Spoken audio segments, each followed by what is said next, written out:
Man hat von hier aus einen sehr guten Blick auf die X-Achse.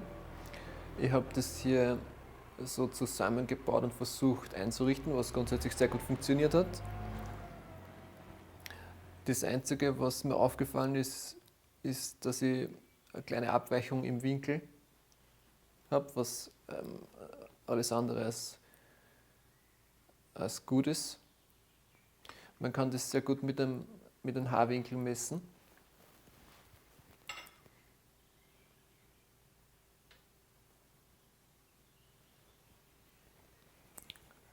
Man sieht hier oben schon einen kleinen Lichtspalt. Das sind ungefähr 200 Millimeter. Ich habe das mit leerem Blech ausgemessen. Das wird nach oben weg natürlich etwas mehr und nach unten hin immer weniger. Quasi diese ganze Konstruktion kippt etwas nach hinten. Dieses Problem können wir lösen, indem dass wir diese ganze Konstruktion im verschraubten Zustand nochmal schleifen. Quasi vor allem wichtig eben diese Unterseite, die Unterseite quasi der Formrohre.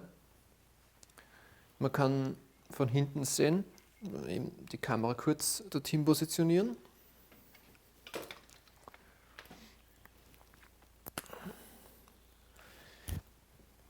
Dass dieses hintere Formrohr mit diesem verschraubt ist. Stand jetzt ist dieses hier noch separat geschliffen, quasi nicht im zusammengebauten Zustand. Ich denke, sobald man das im zusammengebauten Zustand neu schleift und nochmal neu misst, wird diese Abweichung verschwunden sein. Also, das werden wir jetzt in diesem Video versuchen.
Also ich habe die Konstruktion für die X-Achse wieder montiert.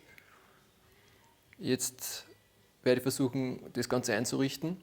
Dazu habe ich eine Linearführung montiert und mit Hilfe von diesem Winkel versuche ich das Ganze jetzt so gut wie möglich einzurichten.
Also ich habe die X-Achse wieder eingerichtet und den Winkel angelegt. Wie man sehen kann, hat das sehr gut funktioniert. Der Lichtspalt ist so gut wie verschwunden.